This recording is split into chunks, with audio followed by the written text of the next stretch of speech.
The message arrived at 3 in the morning, Earth Standard Time. Commander Marcus Cole was not sleeping. He had not slept well in 15 years, not since the Battle of Kepler Station. The nightmares always found him in the dark. So he sat by the window of his small apartment on Thyra Prime, watching the alien city glow beneath 3 moons, and he waited for dawn like he always did. The communication device on his desk beeped twice. He walked over and read the message. His face showed no emotion, but his hands tightened into fists. "The Queen requests your presence at the Crystal Throne, immediately." Marcus read it again. The Queen, not an advisor, not a minister. The Queen herself had summoned him. That was not normal. That was not normal at all. He was just a military attaché, a soldier assigned to the human embassy on this alien world. His job was simple. He observed. He reported. He stayed quiet and caused no trouble. Humanity was new to the galaxy, only 50 years since first contact, and they were still learning how to walk among species that had ruled the stars for thousands of years. The Valanthi were the oldest of them all. Their empire, the hegemony, stretched across 200 star systems. They were tall and beautiful, with silver skin and eyes like purple gems. They lived for 1,000 years. They moved through their palace like gods, and they looked at humans the way a king might look at insects crawling across his floor. Marcus dressed quickly. His uniform was simple, dark blue, no medals, no ribbons. He had earned many honors in his career, but he never wore them. The men and women who had died beside him could not wear their medals. It did not feel right for him to wear his. He looked at himself in the mirror. He was 52 years old. His hair was gray at the temples. A scar ran from his left eyebrow down to his cheek, a gift from a piece of shrapnel on Proxima Colony. His eyes were tired, but they were steady. He had seen too much to be afraid of an alien queen. The transport arrived within minutes. 2 Valanthi guards stood at the door, their armor shining like liquid silver. They did not greet him. They did not even look at him. To them, he was beneath notice. Marcus did not mind. He had been beneath notice his entire life. It was a useful place to be. The transport flew through the night city. Thyra Prime was beautiful, Marcus had to admit. The buildings rose like crystal towers, catching the light of the 3 moons and scattering it into rainbows. Rivers of light flowed through the streets, not water, but something the Valanthi had created long ago, a liquid that glowed with soft blue fire. Everything here was ancient and perfect and untouched by war. That was the thing about the Valanthi. They had not fought a real battle in 3,000 years. They ruled through politics, through threats, through the simple weight of their age and power.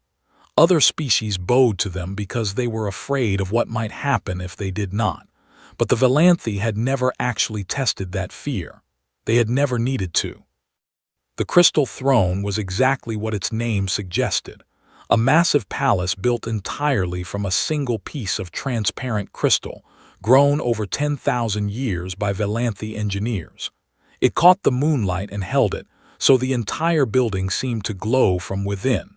Marcus had seen it many times from a distance. He had never been inside. The guards led him through corridors that stretched forever. The walls showed images of Valanthi history, their ancient kings, their conquered worlds, their endless triumphs. There were no images of battles. There were no images of sacrifice, just glory forever and ever without cost. Finally, they reached the throne room. It was vast. 1,000 people could have stood inside and still had room to dance. The ceiling rose so high that clouds actually formed near the top, tiny wisps of moisture that drifted in the warm air. And at the far end, on a throne carved from a single purple diamond, sat Queen Seraphil III. She was young for a Valanthi, barely 200 years old. She had taken the throne just 1 year ago after her mother's death. Her skin was pale silver, almost white, and her eyes burned with cold purple fire. She was beautiful in the way a blade is beautiful, sharp and dangerous and designed to cut. The throne room was full of people. Ambassadors and representatives from dozens of species stood in careful groups, each one wearing the colors of their world. Marcus recognized some of them. The Korathi, small and gray-skinned, freed from slavery just 12 years ago. The Dreth, massive reptilian warriors who had once been humanity's enemies and were now something like friends. The Yanari, delicate beings made of living light. All of them had been summoned here, just like him. Marcus understood now. This was a ceremony. The new queen wanted to remind everyone of their place. She wanted them to kneel and reaffirm their loyalty to the hegemony. She wanted to feel powerful. He walked forward alone, his boots echoing on the crystal floor. The other species watched him pass. Some looked curious. Others looked amused. A few, the Korathi especially, looked worried on his behalf. The human ambassador was supposed to be here. A skilled diplomat named Sarah Chen who knew how to smile and bow and say the right things. But Sarah had fallen ill 2 days ago, some alien virus that her body could not fight. She was recovering, but slowly. That left only Marcus, a soldier, a man who had never learned to bow. He stopped 20 feet from the throne and stood at attention. He did not kneel. He did not lower his eyes. He simply waited. Queen Seraphil studied him like a scientist studying a strange insect. Her lips curved into a small, cruel smile. "So," she said, her voice echoing through the vast chamber, "this is what humanity sends to honor their queen, not an ambassador, not a leader, a soldier." She spoke the word like it was something dirty. Marcus said nothing. He had learned long ago that silence was often the best response. The queen rose from her throne and descended the crystal steps. She was tall, nearly 7 feet, and she moved with the grace of a predator. The courtiers around her stepped back, giving her room. She walked in a slow circle around Marcus, examining him from every angle. "Look at you," she said. "You are so small, so fragile. Your species lives, what, 80 years? 100 if you are lucky. We live for 1,000. We have ruled this galaxy since before your ancestors climbed down from the trees." Still Marcus said nothing. His face remained calm, his posture straight. Inside, he felt the old familiar cold settling into his bones, the cold that came before battle, the cold that had kept him alive through 28 wars. The queen stopped in front of him, close enough that he could smell her perfume, something sweet and alien, and probably worth more than his entire year's salary. "I have heard stories about humans," she said softly. "They say you are violent, aggressive, that you fight and kill each other over nothing. They say you are dangerous." She laughed, a sound like breaking glass. "But I look at you, and I see nothing dangerous. I see a small, scarred creature standing in my throne room, pretending to be brave." Her eyes narrowed. "Tell me, human, should I be afraid of you?" Marcus met her gaze without flinching. 15 years of war had burned away any fear he might have felt. "No, your majesty," he said quietly, "you should not be afraid of me." The queen smiled, satisfied with his answer, but Marcus was not finished. "You should be afraid," he said, "of what made me." The throne room went completely silent. Queen Seraphil stared at Marcus, her purple eyes widening just slightly. For a moment the mask of arrogance slipped and something else showed through. Surprise, maybe even a flicker of uncertainty. Then she laughed again, louder this time, and the moment passed. "What made you?" she repeated, turning to address the crowd. "Did you hear that? The human thinks he is mysterious. He thinks he is frightening." The Velanthi courtiers laughed with their queen, the sound filling the vast chamber like the chatter of exotic birds. But Marcus noticed that the other species did not laugh. The Korathi ambassador watched with wide, careful eyes. The Dreth war chief stood with his arms crossed, his scarred face unreadable. Seraphil turned back to Marcus. "Very well, little human. Let us play your game. Tell me, what made you? What terrible experiences have shaped you into this fearsome warrior standing before me?" She said the words with mocking sweetness, like an adult humoring a foolish child. Marcus remained still. He thought about not answering. He thought about staying silent and letting the Queen have her moment of triumph. That would be the diplomatic thing to do. That would be what Sarah Chen would have advised. But Sarah Chen was not here, and Marcus Cole had never been very good at diplomacy. "Experience, Your Majesty," he said simply. "Experience?" The Queen raised one elegant eyebrow. "What kind of experience?" "The kind that leaves scars." Seraphil stepped closer, her eyes traveling over the visible scar on his face. "One scar does not make a warrior human. One wound does not make you special. I have seen servants injured worse in kitchen accidents." "This is not my only scar," Marcus replied. "Just the only one you can see." The Queen's smile flickered. She did not like this game anymore. This human was supposed to cower.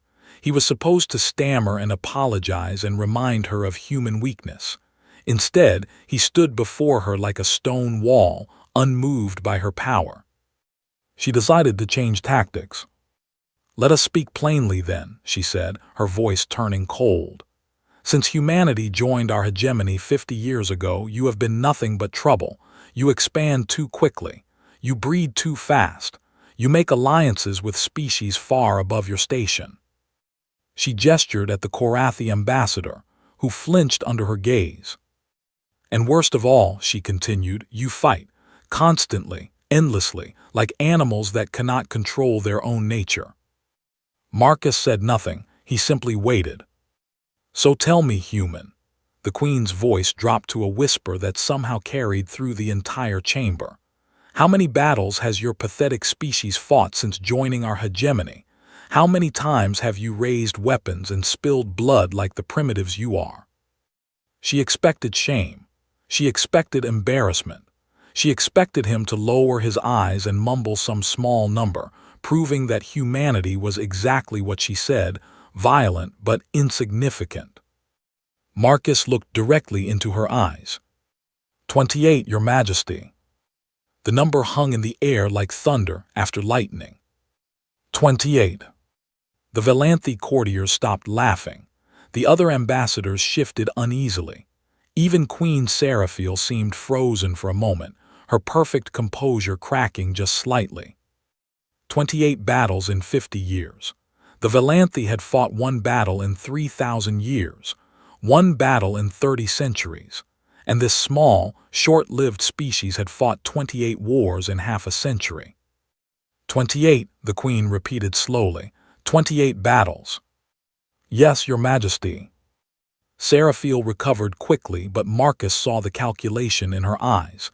She was reassessing, reevaluating, trying to find a way to turn this revelation to her advantage. "Well," she said finally, forcing a laugh, "that certainly proves my point.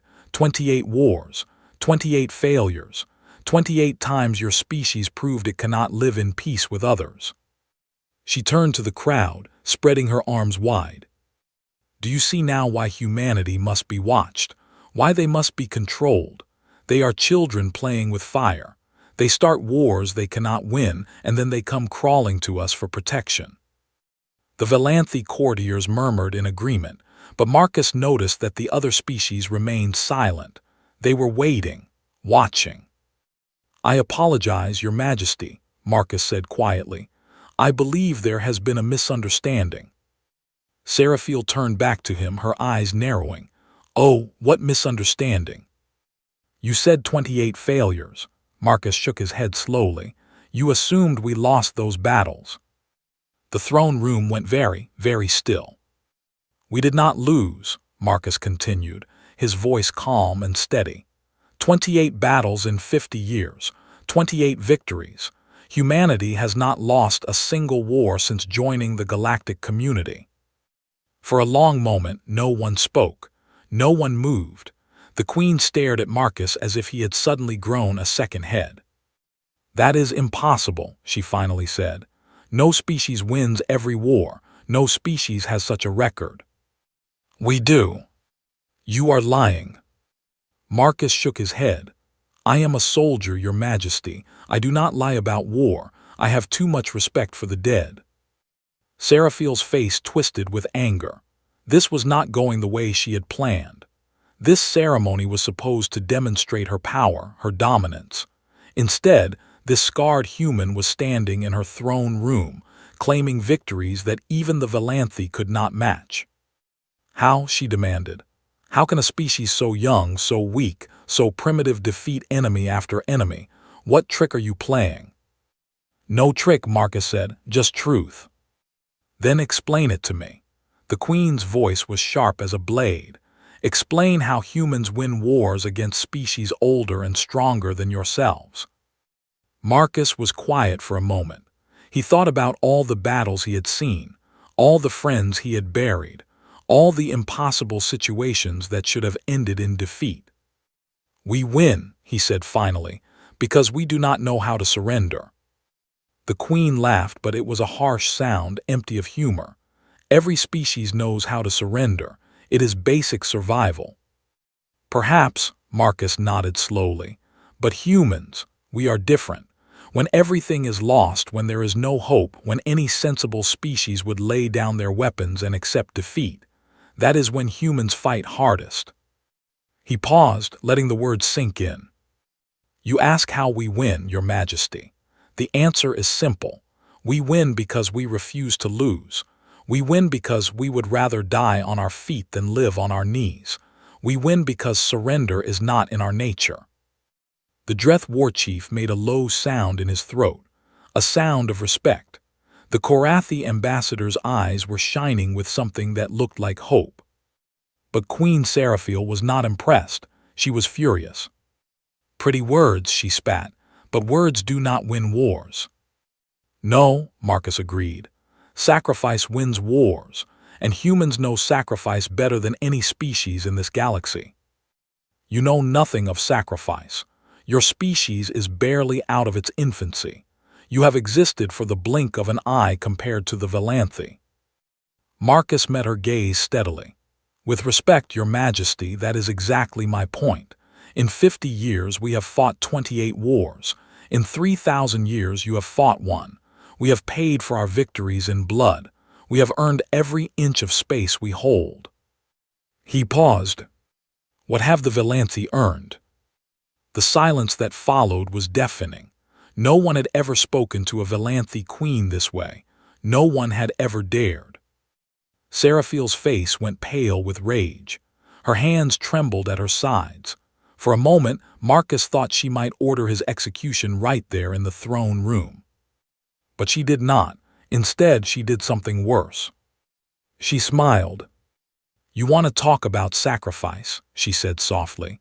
You want to boast about your 28 little wars. Very well, human, prove it. Tell me about these great battles. Tell me about these glorious victories. She returned to her throne and sat down, looking at him with cold, hungry eyes. Entertain me. Marcus looked around the throne room. 1,000 faces stared back at him, alien, hostile, curious. This was a trap. The Queen wanted him to boast, to brag, to prove that humans were exactly the violent primitives she claimed. But Marcus Cole did not boast. He had never bragged about war in his life.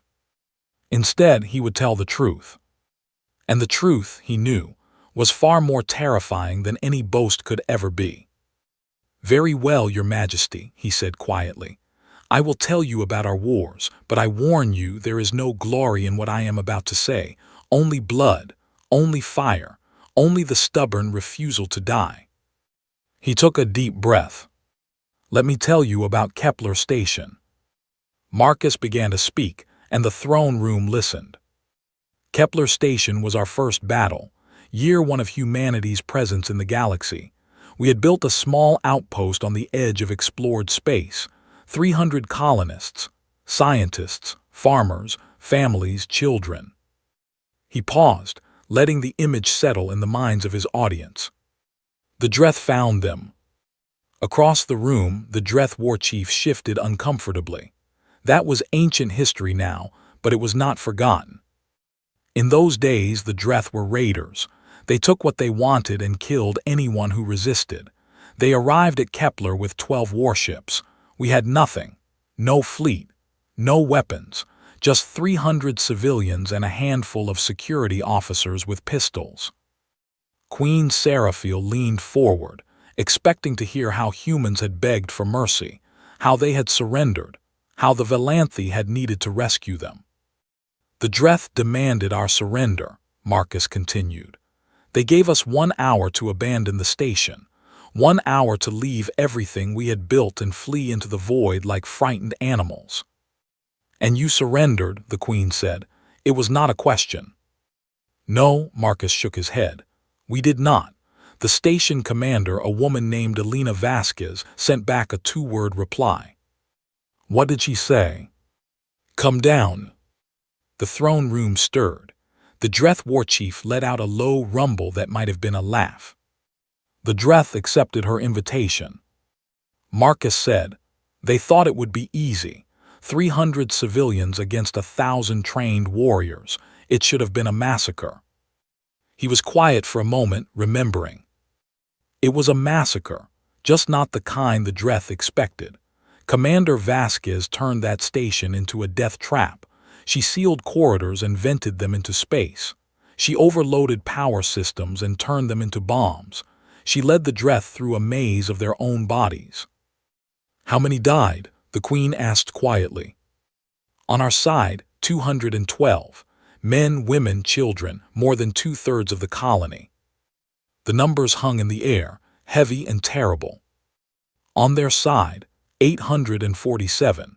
When the Dreth finally retreated, they had lost almost their entire landing force. They never attacked a human station again. Marcus turned to look at the Dreth war chief. The massive reptilian warrior met his gaze and slowly lowered his head in a gesture of respect. That was our first battle, Marcus said. That was when the galaxy learned that humans do not surrender. We paid for that lesson in blood. We paid for it with the lives of children, but we paid it, and we have been paying ever since. Queen Seraphiel's face was unreadable. One battle proves nothing. Luck can carry a species through one fight. Then let me tell you about Proxima Colony. Marcus touched the scar on his face. That is where I received this. Year 7. A species called the Vorn decided that our colony was sitting on resources they wanted. They did not bother with ground troops. They simply began bombing us from orbit. He closed his eyes for a moment, and the memories washed over him like a wave. Proxima was a mining world. The colony was built around deep tunnels that went miles underground. When the bombing started, we retreated into those tunnels. The Vorn thought we would starve. They thought we would suffocate. They thought we would beg for mercy within days. How long did you hold out? The question came from the Korathi ambassador, his voice barely a whisper. 3 months. Gasps echoed through the throne room. 3 months in the dark, Marcus continued. 3 months breathing recycled air and eating whatever we could find. 3 months listening to the bombs fall overhead. The tunnels were irradiated. The water was poison.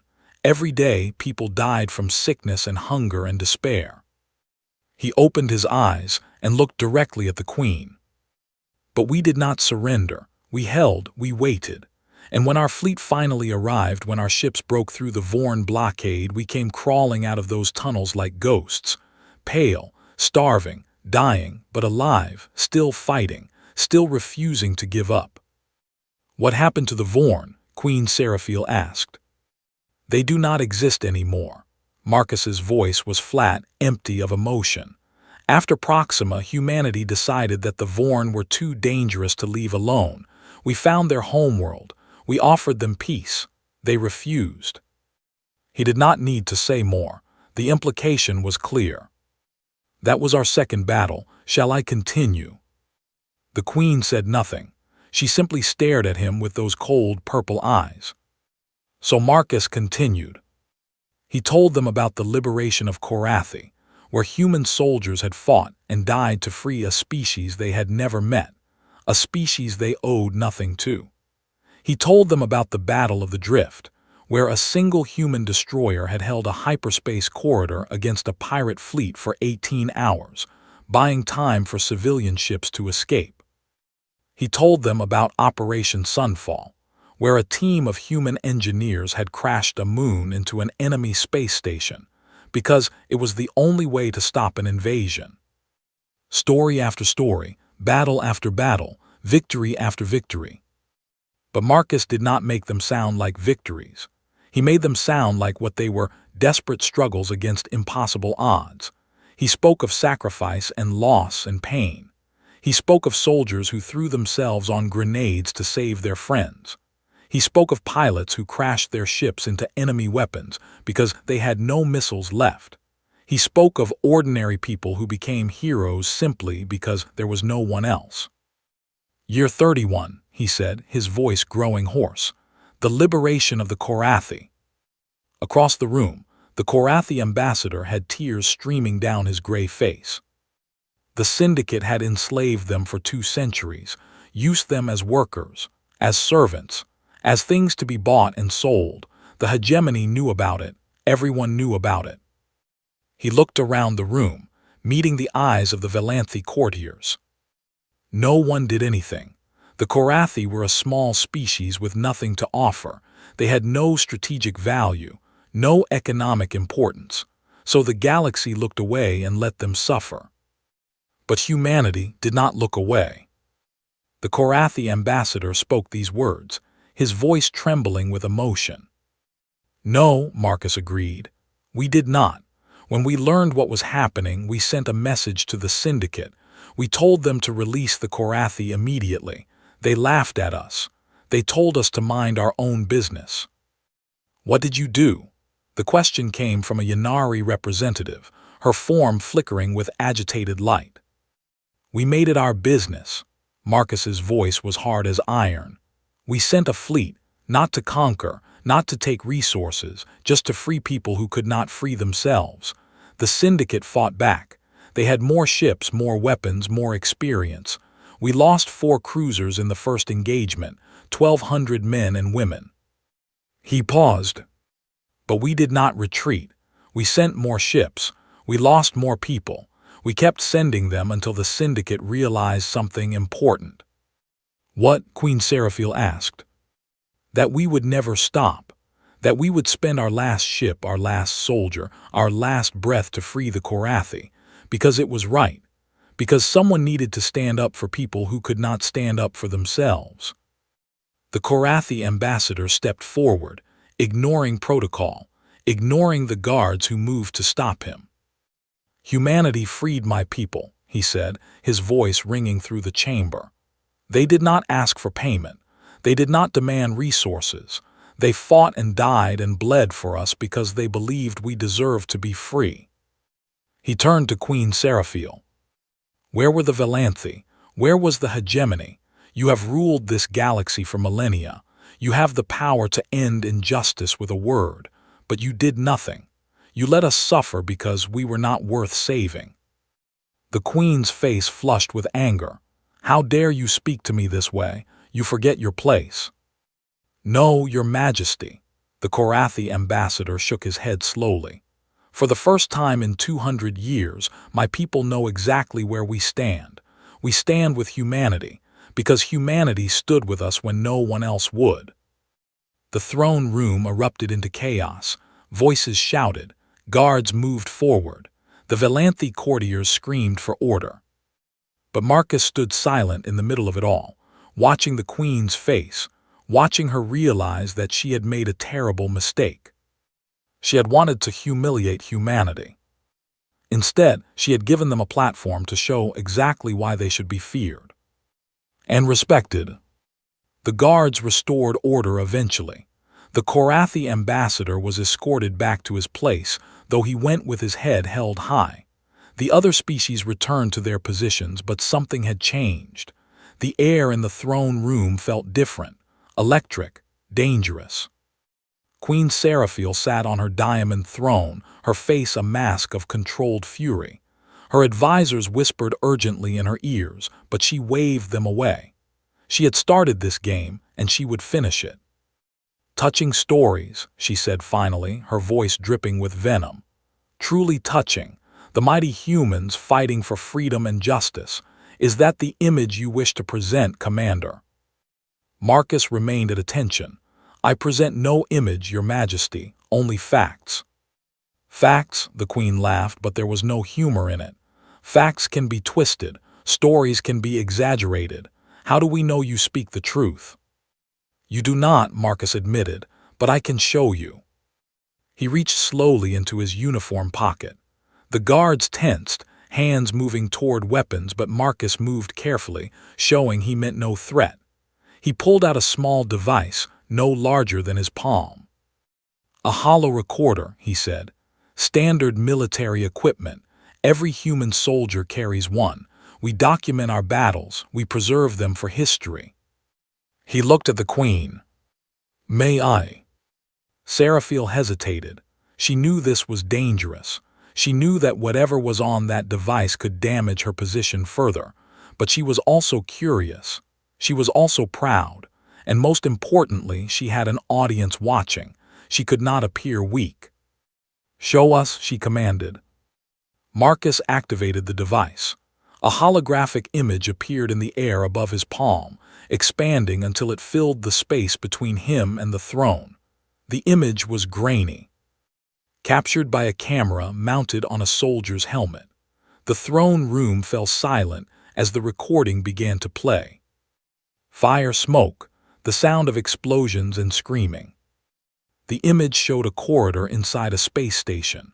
Human soldiers crouched behind makeshift barricades, firing weapons at enemies just out of frame. Bodies lay everywhere. Blood painted the walls. A woman's voice shouted orders. Hold this position. Reinforcements are coming. Just hold. An explosion rocked the corridor. The camera spun wildly as the soldier wearing it was thrown against a wall. When the image stabilized, half the barricade was gone. Half the soldiers were dead. But the survivors kept fighting. They picked up weapons from fallen comrades. They formed a new line. They held. Marcus switched to another recording. A medical bay packed with wounded. A young man with half his face burned away was helping bandage another soldier's wounds. His hands shook. His eyes were empty with shock, but he kept working. Another recording. A pilot in a cockpit, her fighter spinning through space. Warning lights flashed everywhere. Half her instruments were dark. Through the canopy, an enemy cruiser loomed, its weapons charging. This is Lieutenant Sarah Park, she said into her radio, her voice steady despite the situation. My weapons are gone. My engines are damaged. I have one option left. She pushed her throttle forward. Her fighter accelerated toward the enemy cruiser. Tell my daughter I love her. The recording ended in a flash of white light. Marcus switched it off. The throne room was utterly silent. Some of the Velanthi courtiers looked sick. Others looked away, unable to meet anyone's eyes. That was the Battle of Horizon Gate, Marcus said quietly. Year 43. Lieutenant Park destroyed an enemy cruiser by ramming it with her damaged fighter. She saved 3,000 civilians who were evacuating the station. He looked at the Queen. That is what sacrifice looks like, Your Majesty. That is what humans give for victory. Not words, not politics, our lives. Seraphil's hands gripped the arms of her throne so tightly that her silver knuckles went white. Her composure was crumbling. This had gone wrong in every possible way. Enough, she said sharply. I have heard enough of your propaganda. It is not propaganda, it is history. It is barbarism. The Queen stood suddenly, her voice rising to a shout. You speak of sacrifice as if it is something noble, something to be proud of. But all I see is a species that has learned nothing. A species that throws away lives because it is too stupid to find another way. Marcus remained calm. Sometimes there is no other way. There is always another way. The Velanthi have maintained peace for 3,000 years through wisdom and diplomacy. Through intimidation, Marcus corrected quietly. Through the threat of force. Through making other species too afraid to challenge you. And what is wrong with that? Peace is peace, no matter how it is achieved. Marcus shook his head slowly. With respect, Your Majesty, that is not peace. That is fear wearing a mask, and fear only works as long as the mask stays on. He gestured around the room. Look at your empire. Look at the species gathered here. They do not love the Velanthe. They do not respect you. They are here because they are afraid of what happens if they refuse to come. That is not peace. That is a prison with invisible walls. The Queen's face twisted with rage. You dare lecture me about my own empire? I dare speak the truth. The truth? Seraphil descended from her throne, stalking toward Marcus with fury burning in her eyes. The truth is that humanity is a virus infecting this galaxy. You spread too fast. You fight too much. You make allies of slaves and enemies of empires. She stopped directly in front of him, close enough that he could see the pulse beating in her silver throat. Perhaps what humanity needs is a 29th battle, she whispered. Perhaps you need to be reminded of your place in this galaxy. The threat hung in the air like poison. Marcus met her gaze without flinching. Around the room he could see the other species watching. The Korathi looked frightened. The Dreth war chief had uncrossed his arms, his posture shifting into something dangerous. Even the Velanthe courtiers seemed uncertain, exchanging nervous glances. Your Majesty, Marcus said slowly, I sincerely hope that day never comes. Is that fear I hear in your voice human? No, Marcus shook his head. It is concern, not for humanity, for you. The Queen laughed harshly. You are concerned for me. The human is concerned for the Velanthe. Yes, Marcus's voice was soft, almost gentle, because you do not understand what you would be starting. You see our battles as evidence of our barbarism, but you miss the most important detail. And what is that? We have never started a war. The words fell into silence like stones into still water. In 50 years of conflict, Marcus continued, in 28 battles, humanity has never fired the first shot. We have never invaded another species' territory. We have never attacked without provocation. He paused, letting the implication sink in. Every war we have fought was forced upon us. Every battle was a response to aggression. We did not want those wars. We did not seek them out. But when they came to us, we finished them. His voice hardened. Every single one. The Queen's confidence flickered. For the first time, real uncertainty showed in her eyes. You threaten a 29th battle, Marcus said. You think it will teach humanity humility. But I promise you, Your Majesty, if you start that war, you will learn something instead. What will I learn? Marcus's eyes were cold now, cold as the void between stars, cold as the memories of everyone he had lost. You will learn why every species that has ever attacked humanity no longer exists as a threat. You will learn why the Dreth, who once tried to slaughter us, now call us friends. You will learn why the Vorn homeworld is empty, and why the Syndicate no longer enslaves anyone. He leaned forward slightly, just enough to invade her space. You will learn that humans do not fight to conquer. We fight to survive. And there is nothing in this universe more dangerous than a human fighting for survival. The Queen took a step back. It was involuntary, instinctive, and she knew immediately that everyone had seen it. She had shown weakness. She had retreated from a human. Her advisors rushed forward, surrounding her, whispering urgently. The throne room buzzed with 1,000 conversations. The political landscape of the hegemony was shifting before their eyes. Marcus stood alone in the center of it all, silent and still, waiting for whatever came next. He had said what needed to be said. He had shown them who humanity truly was, not violent savages but survivors, not aggressors but defenders, a species that asked for nothing except the right to exist and would fight to the last breath to protect that right.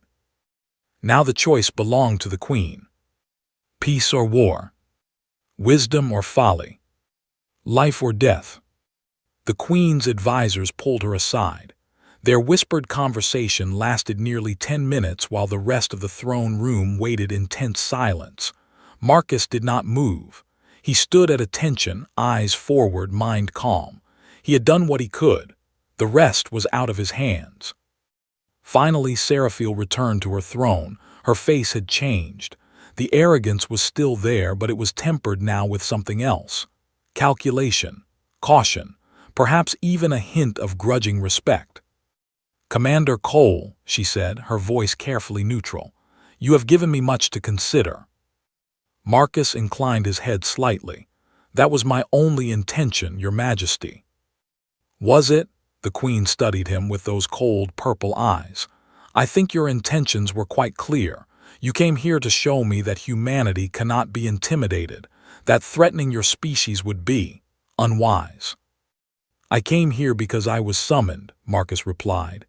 "I answered honestly because you asked honest questions.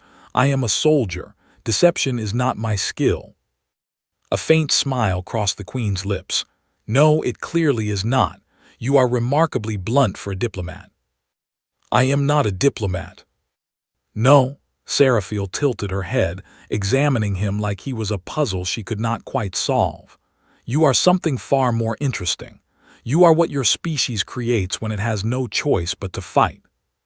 She rose from her throne and descended the steps once more, but this time her approach was different, less predatory, more thoughtful. "I have ruled the hegemony for 1 year," she said quietly, speaking now as if they were alone. "In that year, I have learned that my empire is built on foundations of sand. We have maintained control through fear and tradition, not through strength. The Valanthi have not been tested in 3,000 years. We do not know if we could survive a real war." She stopped in front of Marcus, but kept a respectful distance this time. "Your species has been tested constantly. You have been forged in fire that would have destroyed any other civilization, and you have emerged stronger each time." Marcus said nothing, he simply listened. "I made an error today," the Queen continued. "I sought to humiliate humanity and instead revealed the weakness of my own empire. My advisors tell me I should be furious. I should punish you for your insolence." She paused. "But I find that I am not angry. I am impressed and concerned." "Concerned about what, Your Majesty?" "About the future." Seraphil turned to address the entire throne room. "For 3,000 years, the hegemony has maintained peace through the simple fact that no one dared challenge us. But today, I have learned that there is a species in this galaxy that does not know fear. A species that has looked death in the face 28 times and refused to blink." She raised her voice so that every being in the chamber could hear. "That species is not our enemy. They have never been our enemy. They have asked for nothing except the right to exist among the stars. And when that right was threatened, they defended it with everything they had." The Queen looked at the Korathi ambassador, then at the Dreth war chief, then at the representatives of a dozen other species. "Perhaps it is time for the hegemony to learn from humanity's example, not their violence, but their courage, their willingness to sacrifice for what they believe in, their refusal to accept injustice, even when standing against it costs them everything." She turned back to Marcus. "Commander Cole, I withdraw my earlier threats. Humanity is not an enemy of the Valanthi. I would like to discuss the possibility of a new relationship between our peoples, one based on respect, not fear." Marcus allowed himself a small nod. "Humanity would welcome such discussions, Your Majesty." "Good." The Queen returned to her throne and sat down. "This ceremony is concluded. All representatives are dismissed." The throne room began to empty, but the conversations that filled the air were very different from those at the beginning. Species that had ignored humanity for 50 years now watched Marcus with new eyes. Some looked wary, others looked hopeful. A few looked at him the way soldiers look at a comrade who has proven himself in battle. The Dreth war chief approached Marcus as the crowd dispersed. He was massive, nearly 8 feet tall, his scales scarred from decades of combat. He stopped in front of Marcus and placed one clawed hand over his chest. "Human," he rumbled. "I was at Kepler Station. I was young then, a warrior seeking glory." Marcus looked up at him without fear. "I know. I have read the histories. Your commander Vasquez killed 3 of my clan brothers. I hated humanity for many years afterward. And now—" The Dreth bared his teeth in what might have been a smile. "Now I understand. She did what any true warrior would do. She protected her people. She fought with honor, even against impossible odds." He extended his hand in a human gesture of greeting. "The Dreth no longer hate humanity. We respect you. Today you have shown the entire galaxy why that respect is earned." Marcus shook his hand. "Thank you, War Chief. Humanity values the friendship of the Dreth." The Korathi ambassador approached next, his gray face still wet with tears.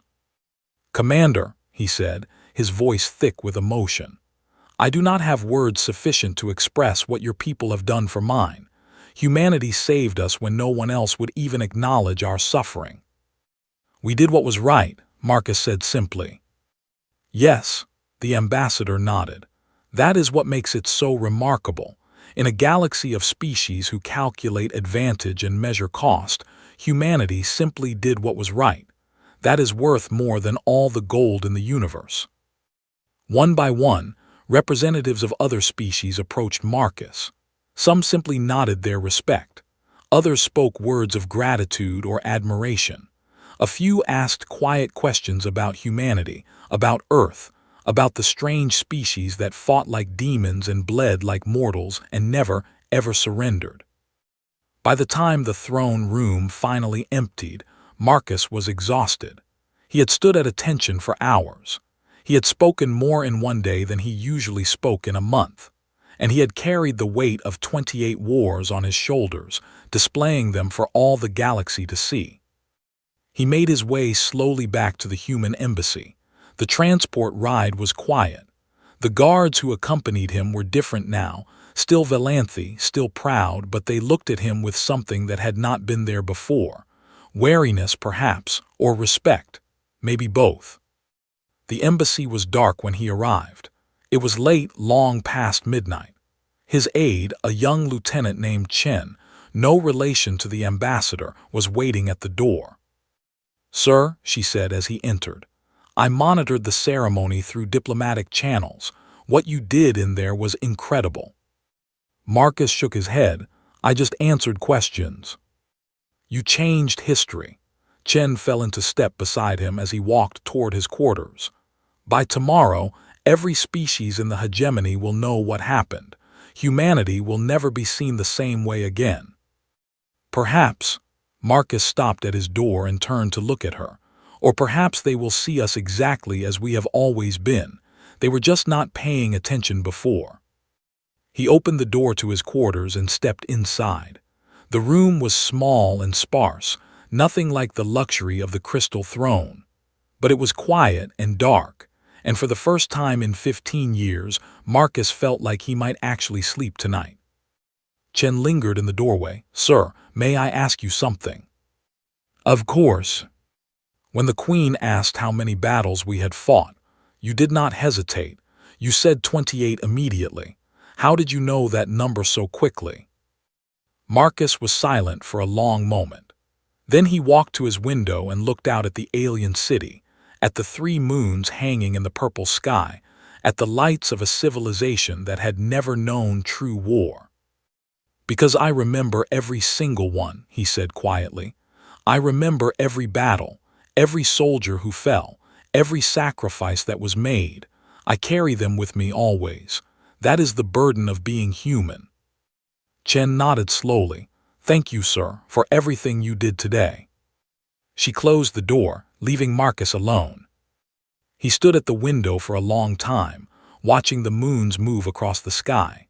Somewhere out there, across the vast darkness of space, Earth was spinning through its own night. His home. The world that had given birth to a species too stubborn to die, too compassionate to ignore suffering, too brave to surrender even when surrender was the only logical choice. 28 battles, 28 victories. 28 times humanity had proven that it belonged among the stars. But Marcus knew the truth that he had not spoken aloud. The battles were not over. They would never be over.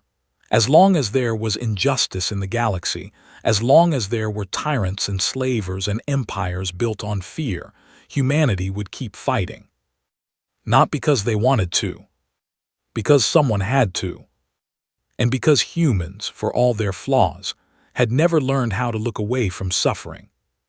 He thought about the Queen's words, a species that does not know fear, but she was wrong. Humans knew fear intimately. They felt it in their bones every time they went into battle. They tasted it in their mouths when they watched friends die. They lived with it every day of their short, violent lives. The difference was that humans did not let fear stop them. That was the secret. That was the truth that terrified every species that learned it. Humans were afraid.